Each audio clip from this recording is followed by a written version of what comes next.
gigantesco, com as luzes piscando e dizendo: Tiago, é por aqui esse caminho. E não tinha esse caminho.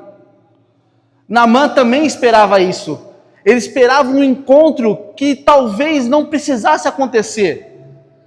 Às vezes a gente só precisa de uma palavra, uma única assim, bem baixinha, bem longe, mas que você já escutou.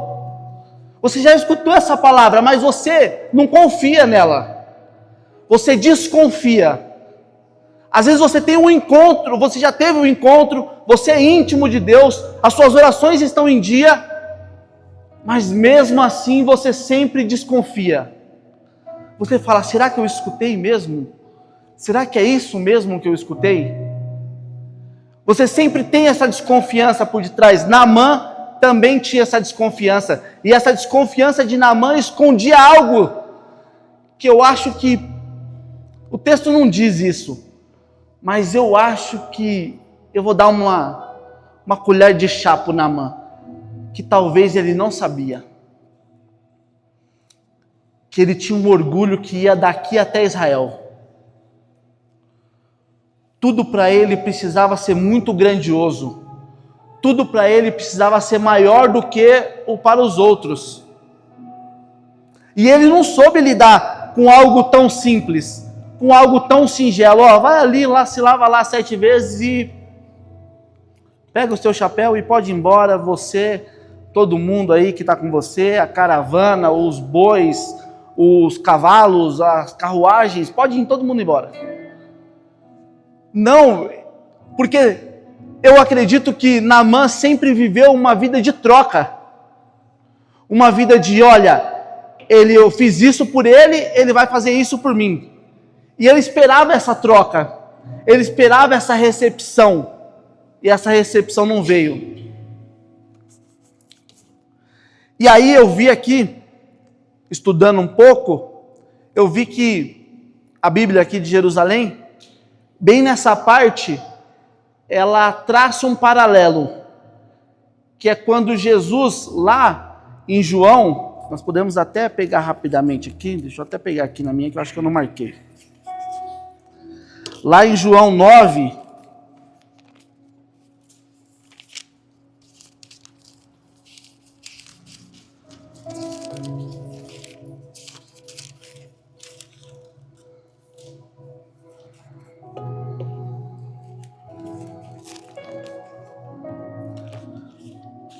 no versículo 7, ele vai dizer lá, aqui é Jesus, tá? Um pouquinho antes, vamos para o 6. Tendo dito isso, cuspiu na terra, fez lama com a saliva, aplicou-a sobre os olhos do cego e lhe disse: vai, lava-te na piscina de Siloé, que quer dizer enviado. O cego foi, lavou-se e voltou vendo claro. Uma coisa muito simples. Jesus fez ali rapidinho, simplesinho, igualzinho o profeta Eliseu fez com Naamã. Rapidamente, vai lá e se lava. Vai ficar curado. O cego não titubeou. Ele não perguntou: mas vai dar certo isso? Ele não pergunta. A Escritura deixa claro que ele não pergunta. Ele simplesmente pega e vai. Talvez porque o cego fosse de menor condições? Talvez. Estava tudo perdido já. Ele já estava naquela condição há muito tempo. Então ele pensou: o que eu tenho a perder? Creio que Naamã, vestido de roupas caríssimas, de bom trato lá no seu estado, no seu município, no seu país, sei lá o que era, se era um país, se era um município, se era um distrito, amigo do rei, tendo um bom cargo diante do exército, pensou: meu Deus, eu sou o general 4 estrelas, como esse cara não me recebe? E aí, a gente às vezes vai pregar numa paróquia E aí vem uma pessoa também simplesinha nos receber, aí você vai lá e tal, aí você fica meio sem jeito, você não sabe o que você faz, você não sabe quem é a pessoa, aí você fala, e agora? É simples. Trate ela normalmente, como você trataria qualquer um outro seu conhecido. Não precisa ficar tentando pisar em ovos. E aí eu estudava lá em casa e eu pensava, mas uma pessoa orgulhosa. E aí eu pensava, uma pessoa orgulhosa. E eu falei, vou dar uma procurada um pouco sobre o orgulho para entender o que seria esse orgulho todo. Mas aí eu pensei, o orgulho... Misericórdia. O orgulho do mundo não é o mesmo orgulho que um orgulho espiritual. São um pouco diferentes. Talvez com o mesmo propósito. Talvez uma mesma linha. Mas são coisas um pouquinho distintas. Aí eu consegui achar uma coisa bem boa. Que estava escrito assim, ó. A pessoa orgulhosa tem uma distorção da verdade sobre si próprio. E aí ele me deu alguns exemplos. Ele disse, ó, ela vai se achar melhor que os outros. Ela vai tentar manter uma imagem irreparável. E aí eu pensava, muitas pessoas querem manter uma imagem irreparável. Quando você olha para alguém, você fala, pô, essa pessoa aqui é demais. Essa pessoa aqui vai ser santa. Se essa daqui não for santa, eu não sei mais quem vai ser. E às vezes nós nos enganamos com isso. Ela não é aquilo. Ela vendeu aquela imagem. Essa imagem não pode ser vendida, ela tem que ser vivida.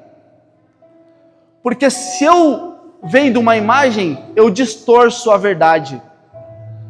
Eu tenho que ser verdadeiro, eu sou o que sou. Eu não sou aquilo que eu quero vender. E aí, o Naamã vendia essa verdade dele. Ele vendia que vivia bem, mesmo com a lepra. Você não vê ele reclamando dela. O texto não diz que ele reclamava. O texto diz que ele tinha lepra só. Ele não fala assim, ó, o Naamã vivia pelos cantos reclamando. Não, a serva falou para ele, ó, se o meu amo soubesse que lá em Israel tem um profeta, ele não ia precisar mais viver com isso. E o Naamã, em momento nenhum, ele diz, pô, por que você não me falou antes? Ele vai lá, com toda a paciência, pergunta, vai lá e fala para o rei, ó, diz que lá em Israel tem um profeta, e esse profeta diz que pode me curar. Meio desacreditado, mas ele fala, se tem 1% de chance de me curar, por que não ir até lá? E aí eu olhava para a minha vida. Eu olhava para a minha vida e eu pensava, pô, quantas vezes eu tropecei, eu me machuquei e eu não voltei atrás. Tem um caso bem emblemático aqui, que eu vou contar para vocês essa daqui. Há muitos anos atrás, há quase uns 18 anos atrás, mais ou menos. Quando eu era novo. Eu e o Aridércio. Eu comecei a namorar a Monique. E foi aí que eu conheci o então Ministério de Artes Cristo Libertador. E aí eu comecei a conhecer as pessoas, os amigos dela ali e tal. E aí chegou um dia, eles falaram, vamos fazer uma ida ao parque aquático. Eu já tinha ido no parque aquático, mas só no Sesc. Nenhum parque aquático a não ser o Sesc. Mas tudo bem, eles estavam em um outro patamar que eu não estava ainda. E aí beleza, eu falei, quero ir. Pô, reuniu todo mundo, tal, todo mundo jovem assim, 19, 18, 17 anos mais ou menos. Todo mundo foi pro parque, lá no Wet n Wild. Você tava, Dê? Tava lá todo mundo no parque, a Dê tava. Tava todo mundo no parque, todo mundo indo nos brinquedos, e eu não era da igreja. Eu tinha acabado de conhecer praticamente a igreja. Eu não conhecia ninguém. Tá bom. Eu, vindo da periferia, não ia arregar para ninguém, né? Lógico que não. Não podia, de jeito nenhum. Eu tinha que manter uma imagem intacta. E aí estamos lá no parque aquático. Vamos num brinquedo, vamos em outro, vamos nesse aqui, vamos nesse aqui. Eu tô indo também. Tinha uns que eu tava com medo, mas eu ia mesmo assim. Beleza. Pois bem, chegou num fatídico brinquedo que você subia, e aí você descia meio que num toboágua, depois ele virava um negócio assim, ó, que você ficava girando assim dentro, que eles falavam que era tipo uma privada, e depois você, plá, caía na água. Só que quando eu cheguei lá em cima, o cara avisou que tinha 2,5 metros a piscina. Putz, grilo. Cheguei eu e a Monique lá em cima. Na hora que chegou lá em cima, que nós descobrimos que era 2,5 metros, a Monique falou, eu não vou. Aí eu falei, pô, velho, se eu descer agora, os caras vão me quebrar, velho. E todo mundo que descia, meio que descia assim um pouco assim, e o pessoal, ih, eu falei, eu não vou passar por essa não, velho. Eu não vou passar por essa. Pá, me mantive, falei, eu vou nesse aí. Claro que eu não sabia nadar. Aí eu peguei e subi, e tô lá na fila. Mó fila, velho, pra poder descer nesse brinquedo.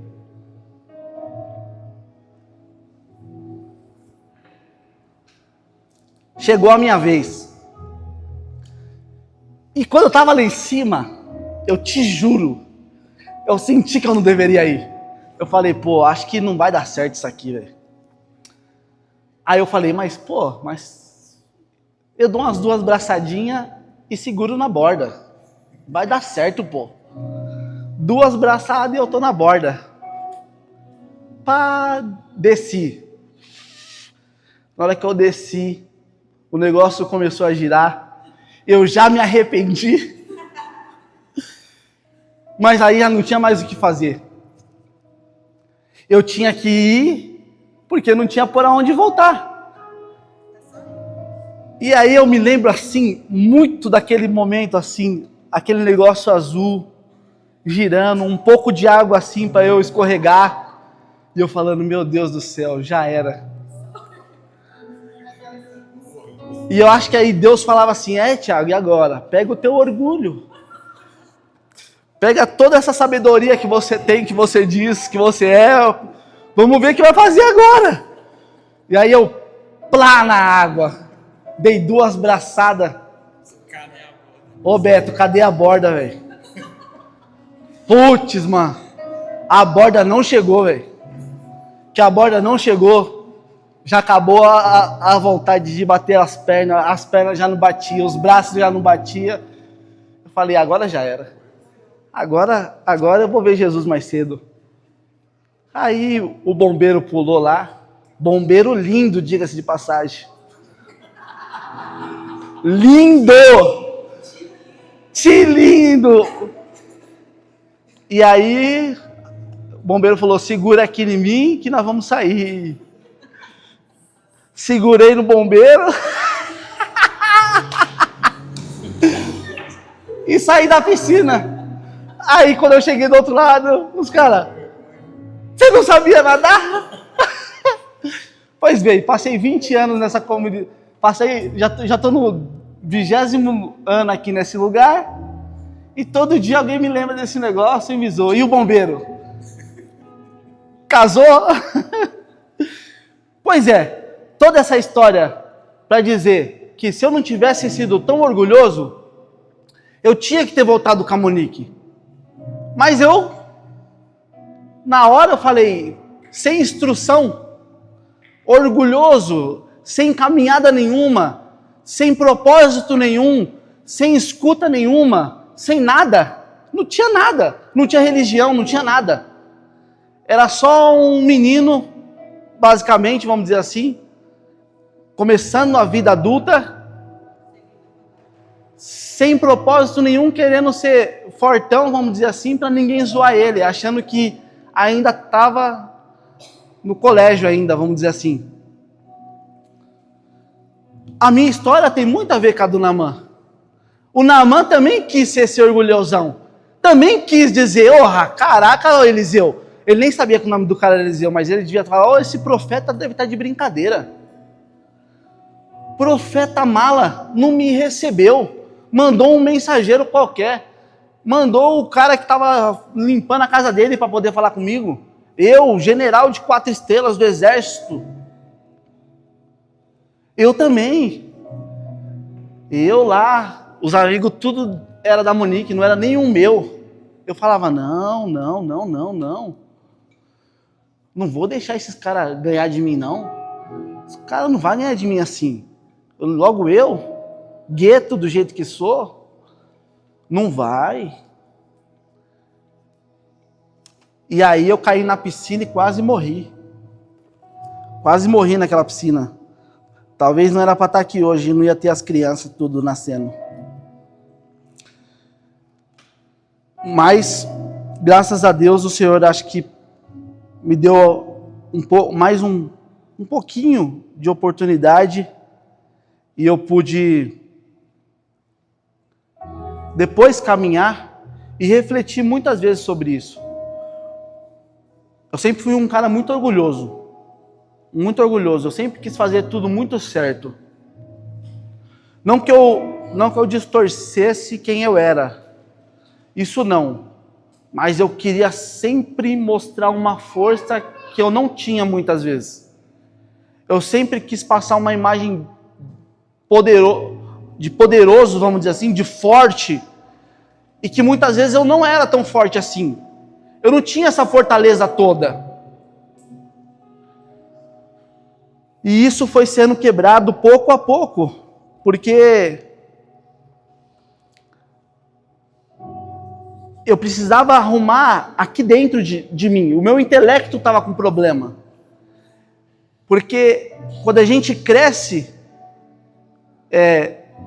depois eu entendi isso. Quando você cresce numa vida muito ferido, você acha que todo mundo quer te ferir.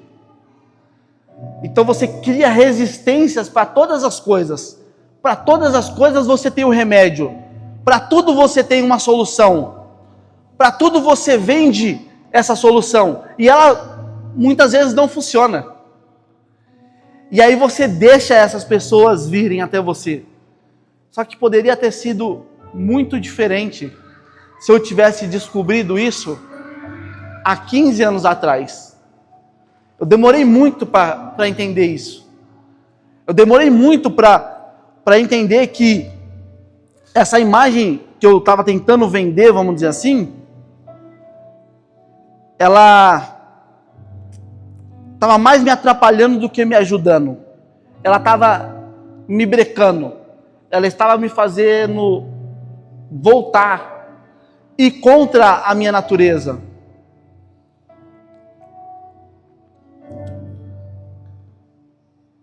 Algumas vezes era até difícil, eu sabia que às vezes estava errado, mas eu não admitia o erro, eu mantinha ele. Eu mantinha esse erro de que forma? Eu não falava nem que eu estava certo, mas também não admitia que eu estava errado. Eu falava, talvez você tenha um ponto. Não sei, vamos ver. Mas eu sabia que estava errado. Eu tinha certeza disso, eu tinha consciência que estava errado. Mas eu mantinha ele do mesmo jeito. E isso pode nos custar muito ao fim de tudo. E para eu encerrar assim, já para eu ir caminhando para o final,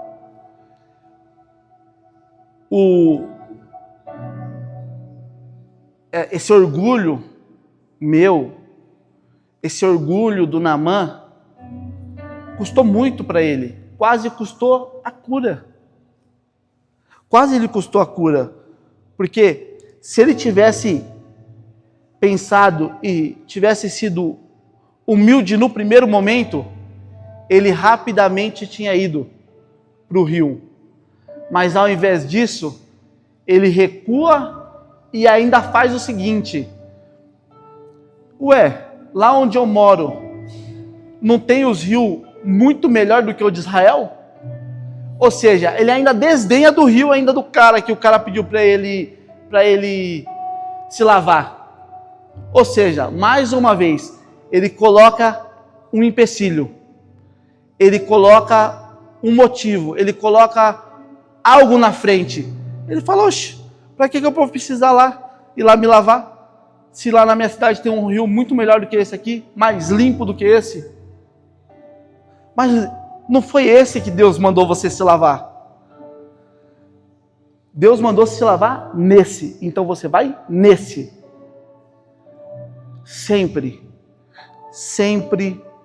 pense antes de agir.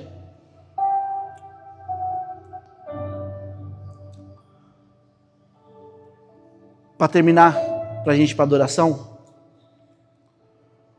o Naamã, depois que ele entendeu, ele até queria a cura, ele até queria o milagre, até porque a lepra é um milagre, né? Não tem cura até hoje, né?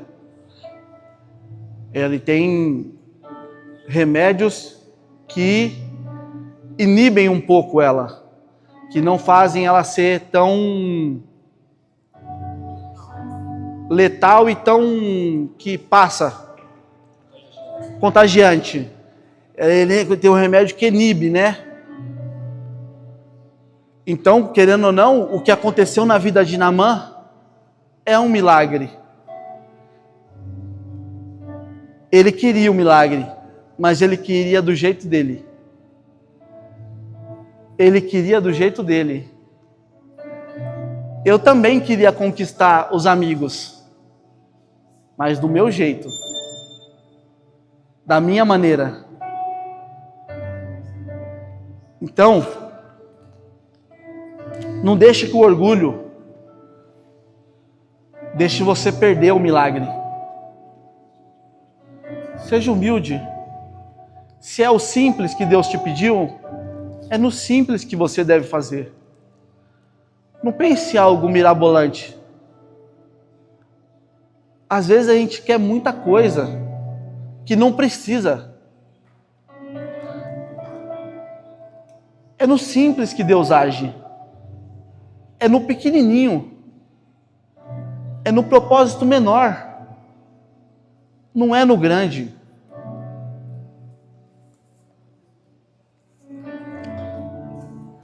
Então prepara o teu coração. Um Deus que se fez alcançável num pedacinho de pão. Não ia querer algo tão esplendoroso, mas algo simples, pequeno, mas com uma representatividade gigantesca.